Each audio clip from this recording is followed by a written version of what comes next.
Training শেষ হওয়ার পরে ফ্যাক্টরির ম্যানেজার তো আমি হতে যাচ্ছি। আপনি ফ্যাক্টরিতে দীর্ঘদিন ধরে আছেন, আপনি এই ফ্যাক্টরিকে খুব ভালো করে চিনেন, জানেন, তাই আপনার হেল্পটা আমার খুব দরকার।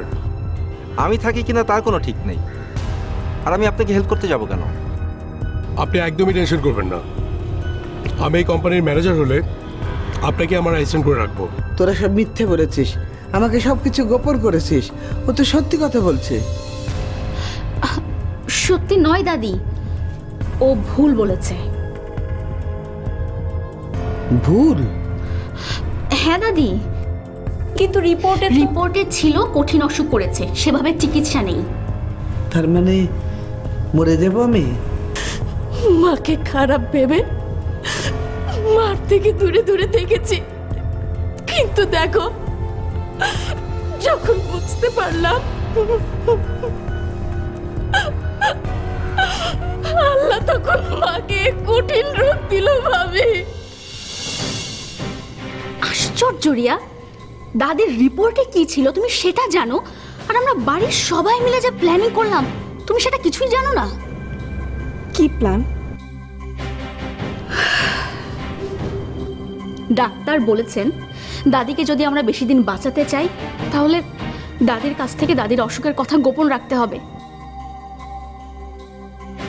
দাদিকে হাসি খুশিতে রাখতে হবে।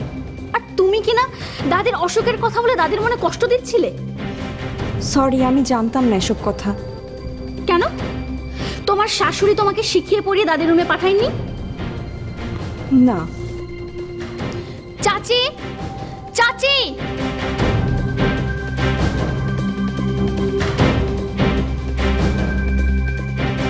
কি ব্যাপার, এত চিৎকার করছো কেন? দাদির সেবা করার জন্য আপনি রিয়াকে দাদির রুমে পাঠিয়েছিলেন? হ্যাঁ, 24 ঘন্টা মায়ের কাছে কারো না কারো থাকা উচিত। চাচি, দাদির ঘরে পাঠানোর আগে আপনি ওকে বুঝিয়ে দিয়েছিলেন যে কেন আমরা দাদির অসুখের কথা গোপন করছি? কেন, ও জানে না নাকি? মা, আমি সত্যি জানতাম না। নেকা, সত্যি জানতাম না। এক বাড়িতে আছে, কোথায় কি করছে জানে না। চাচি, আপনি জানেন ও কি করেছে? কি করেছে? ও দাদিকে দাদির অসুখের কথা বলে দিয়েছে। তারপর? তারপর আর কি, আমি অনেক উল্টাপাল্টা বুঝিয়ে দাদির ভুল ভাঙিয়েছি।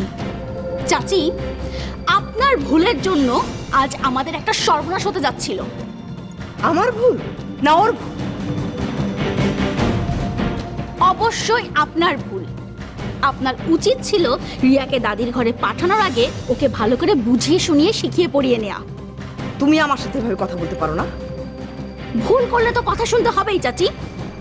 আমাকে তুমি অপমান করছো অস্মিতা। ঠিক আছে, এই সুখী পরিবার এক পরিবার নাটকে আমি আনি। মানে চাচি, এ আপনি কি বলছেন? হ্যাঁ, আমি ঠিকই বলছি। আমি তোমাদের সাথে আর নেই। বাই। চাচি, চাচি শুনুন চাচি। সরি। এখন কি হবে? রিয়া, তুমি যাও, আমাকে একটু ভাবতে দাও।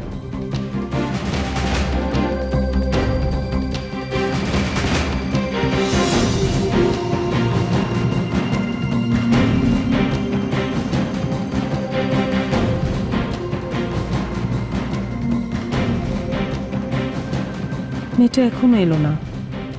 বারবার বলি রাস্তাঘাটে দেরি করবি না, কাজ শেষ হলে চলে আসবি।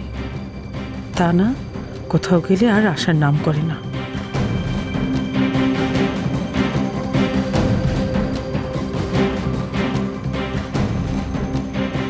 খাবার নিয়ে গেল, কোম্পানির লোকের পছন্দ হলো কিনা কে জানে। খাবার অপছন্দ হলো না তো, আর সেই জন্য মন খারাপ করে কোথাও বসে নেই তো। একটা কাজ করি, ফোন দিই।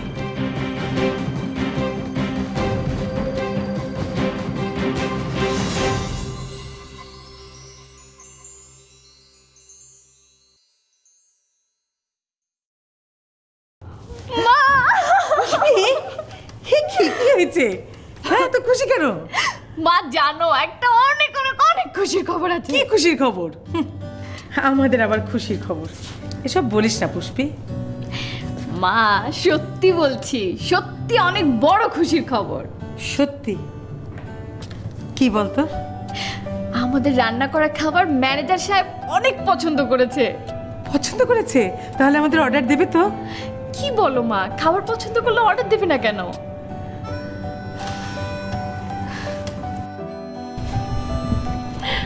যাক, তোর পরিশ্রম তাহলে সফল হলো। মা, আমার পরিশ্রম না, বলো আমাদের পরিশ্রম।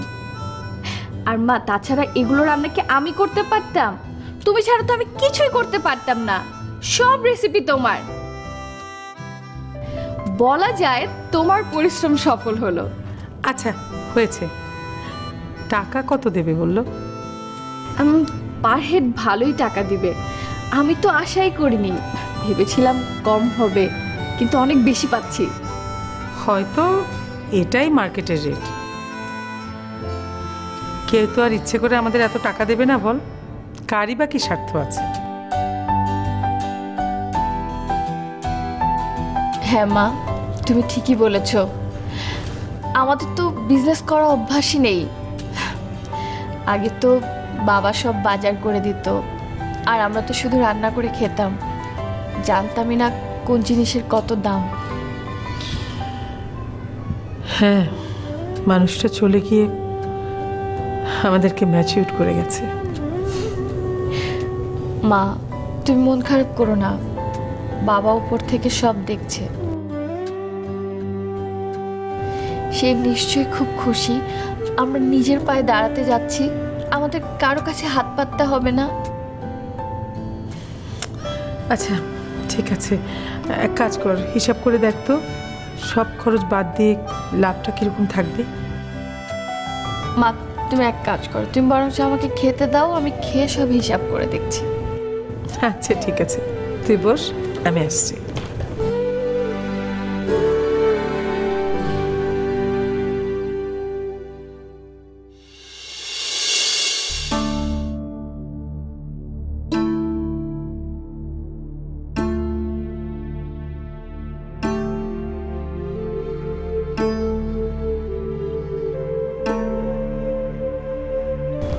আস্মিতা,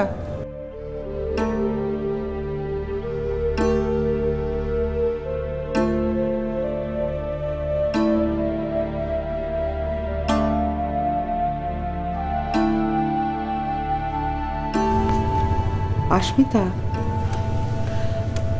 কি হয়েছে মা? তুমি এত টেন্স কেন?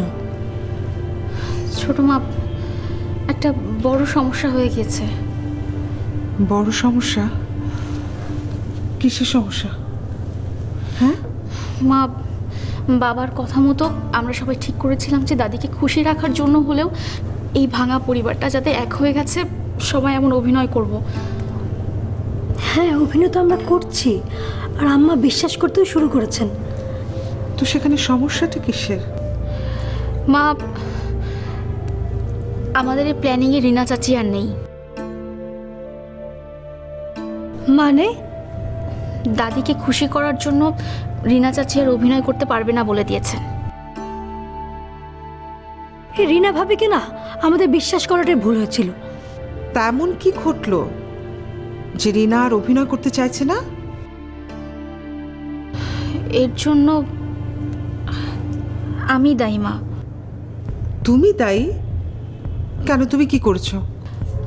মা, আমি রেগে গিয়ে রিনা চাচিকে কড়া কড়া কথা বলেছি, আর সেজন্যই রিনা চাচি রেগে গিয়ে বলেছেন আমাদের এই প্ল্যানিংয়ে উনি আর নেই।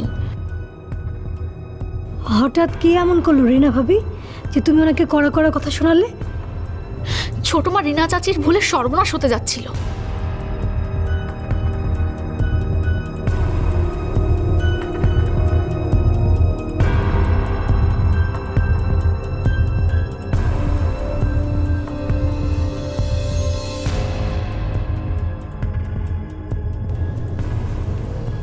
সর্বনাশ মানে কি হতে যাচ্ছিল? মা, রিনা চাচি দাদির কাছে নিজেকে ভালো প্রমাণ করার জন্য নিজে সেবা করতে না গিয়ে রিয়াকে পাঠিয়েছিলেন। তারপর রিয়া ভুল করে বলে ফেলেছে দাদির কঠিন অসুখ হয়েছে। সে কি? তারপর? মা কি জেনে গেছেন মার অসুখের কথা? না না মা, আমি কোনো রকমে ম্যানেজ করেছি। কিভাবে তুমি ম্যানেজ করলে? আমি বলেছিলাম যে হসপিটালের অন্য এক পেশেন্টের রিপোর্ট ভুল করে ডক্টররা আমাদের কাছে দিয়ে দিয়েছিলেন, আর সেজন্য এত মিসআন্ডারস্ট্যান্ডিং। থ্যাংক ইউ মা। খুব ভালো করেছো অস্মিতা। মা, রিনা চাচি যদি রিয়াকে ঠিকভাবে বুঝিয়ে পাঠাতেন তাহলে এরকম হতো না, আর এই জন্যই আমি চাচির সাথে খুব বাজে ব্যবহার করেছি, মানে একটু কড়া কথা বলে ফেলেছিলাম। আস্মিতা, তুমি তোমার জায়গা থেকে একদম ঠিক কাজটা করেছো মা। কিন্তু এখন কি হবে আপা? রিনা ভাবে যদি আমাদের সাথে এখানে অভিনয় করতে না চান তাহলে তো আম্মা সব কিছু বুঝে যাবেন। হ্যাঁ মা, এখন কি হবে? আমি চাচিকে অনেক অনুরোধ করেছি কিন্তু চাচি শোনেননি।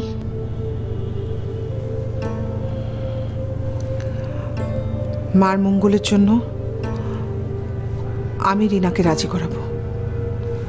হ্যাঁ, আমি রাজি করাবো, তোমরা ভেবো না।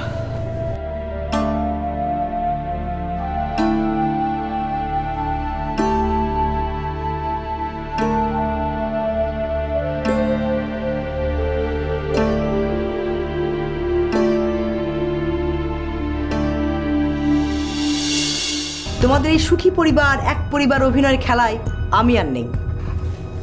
প্লিজ রিনা, এরকম করো না। শোনো ভাবি, ভালো অভিনয় করতে হলে কো আর্টিস্টদের সহযোগিতা সম্মান দরকার হয়।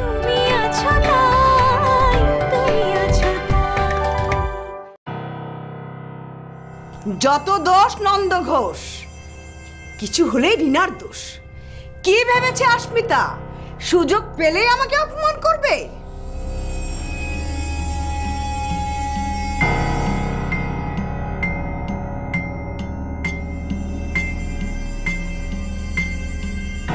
অপমান করে ভালোই হয়েছে একদিক থেকে। আসাদের বাবা বলেছিল সুযোগ বুঝে সুখী পরিবারের অভিনয় খেলা থেকে বেরিয়ে আসার ব্ল্যাকমেইল করে অনেক কিছু আদায় করতে হবে। আজই সে সুযোগ এসে গেল।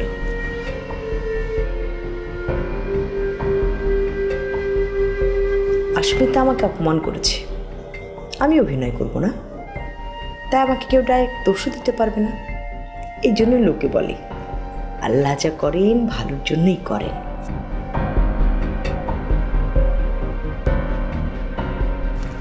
রিনা, তুমি কেন এসেছো? তোমার বৌমা অপমান করলো, এখন আবার তুমি অপমান করবে? করো, যত খুশি করো, তোমরা তো পারোই মানুষকে অপমান করতে।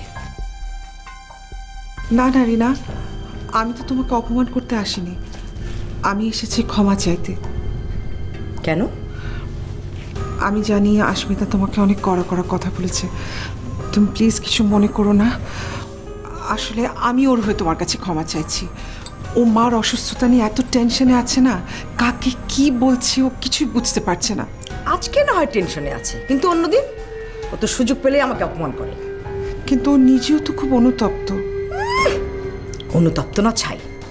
ভাবি, তোমার কথা শেষ হয়েছে? যাও, আমি রেস্ট করব। রিনা, তুমি তো আমার ছোট বোনের মতো। তুমি আস্মিতাকে যে কথাটা বলেছ সেটা রাগের মাথায় বলেছ না, তাই না? কোন কথা? ও যে তুমি বলেছ তুমি অভিনয় করতে পারবে না। না, রাগের মাথায় নয়, আমি সত্যি সত্যি বলেছি। তোমাদের এই সুখী পরিবার এক পরিবার অভিনয়ের খেলায় আমি আর নেই। প্লিজ রিনা, এরকম করো না। শোনো ভাবি, ভালো অভিনয় করতে হলে কো আর্টিস্টদের সহযোগিতা সম্মান দরকার হয়। আস্মিতা আমার সাথে যা করলো, এরপর আমার অভিনয় করা আর সম্ভব নয়। দেখো রিনা, তুমি যদি অভিনয় না করো তাহলে তো মা সব কিছু বুঝে যাবেন। মাকে তো আর খুশি রাখতে পারবো না। সেটা আস্মিতার ভাবা উচিত ছিল। মায়ের খুশির জন্য সামান্য একটা হার তুমি দিতে চাইছো না। আমি পারবো না অভিনয় করতে। রিনা, এটা তো সামান্য হার। মায়ের খুশির জন্য আমি এর চেয়ে অনেক বড় স্যাক্রিফাইস করতে রাজি আছি।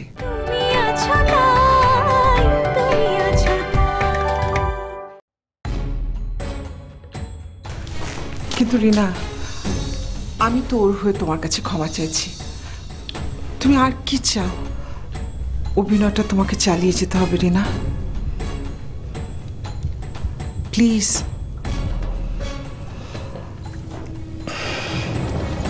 ঠিক আছে, আমি আবার অভিনয় করব,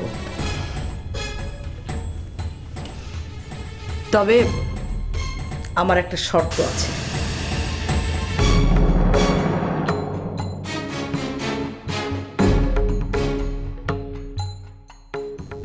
শর্ত? কিসের শর্ত? আছে, শর্তটা যদি পূরণ হয় তাহলে তোমাদের হ্যাপি ফ্যামিলির অভিনয়টা আমি করব। মাকে খুশি করার জন্য অভিনয় করতে হবে, সেখানেও তোমার শর্ত আরোপ করতে হবে? এটা তোমরাই বাধ্য করছো ভাবি। আস্মিতা আমার সাথে এমন ব্যবহার না করলে আমি এসব শর্ত ফর্ত কিছুই দিতাম না। মার খুশি হওয়াটা তোমার কাছে ইম্পর্টেন্ট না, তাই না? তোমার কাছে তো ইম্পর্টেন্ট, তাহলে মায়ের খুশির কথা ভেবে আমার শর্ত মেনে নিতে রাজি হচ্ছ না কেন? ঠিক আছে, বলো তোমার কি শর্ত? মায়ের খুশির জন্য আমি সব শর্ত মেনে নিতে রাজি আছি। তুমি এটা খুব ভালো করে জানো, তাই না রিনা? তোমার একটা হার আমাকে দিতে হবে, তাহলে আমি অভিনয় করব। হার? একটা কেন, 2-3টা নাও। আমার সোনার গয়নার প্রতি অত লোভ নেই। 2-3টা লাগবে না ভাবি, একটা দিলেই হবে। ঠিক আছে, এক্ষুনি আনছি। ভাবি শোনো, আমি যে সে হারের কথা বলছি না। তুমি তো জানো আমারও গয়নার অভাব নেই।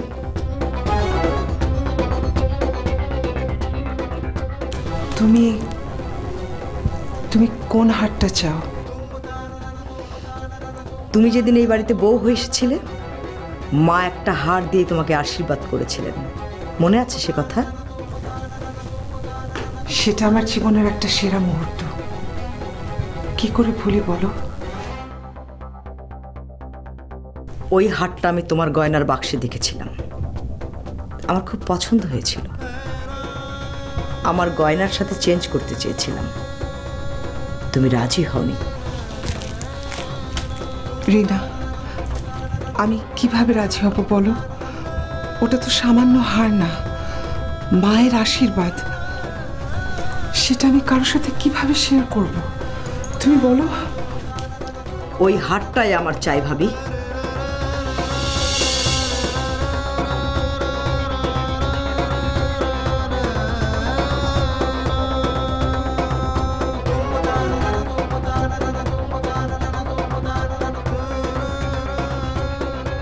কি ভাবছো, দেবে কি না? এই তোমার মায়ের প্রতি ভালোবাসা? মায়ের খুশির জন্য সামান্য একটা হার তুমি দিতে চাইছো না? আমি পারবো না অভিনয় করতে। রিনা, এটা তো সামান্য হার। মায়ের খুশির জন্য আমি এর চেয়ে অনেক বড় স্যাক্রিফাইস করতে রাজি আছি। সত্যি সত্যি মায়ের দেয়া হার তুমি দিয়ে দেবে? হ্যাঁ রিনা, মা তো শুধু আমাকে হারটা দেননি, সাথে দিয়েছেন ওনার আশীর্বাদ। হারটা তুমি রাখো, আশীর্বাদটা আমি রাখলাম। আমার কাছে হারের চেয়ে আশীর্বাদ অনেক বেশি মূল্যবান। আমি এক্ষুনি আসছি হারটা নিয়ে।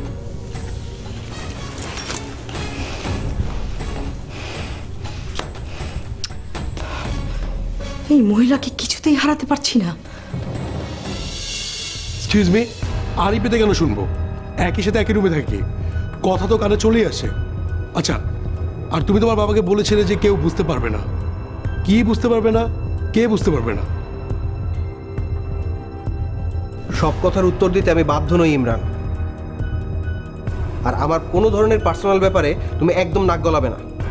রিয়াকে শিখিয়ে পড়িয়ে মায়ের কাছে পাঠায়নি বলে আস্মিতা এসে আমাকে কড়া কড়া কথা শোনালো, আর সেই সুযোগে আমিও বলে দিলাম আমি অভিনয় করতে পারবো না, ব্যাস রেবেকা এসে হাজির। আমি তো কিছুতেই রাজি হচ্ছি না।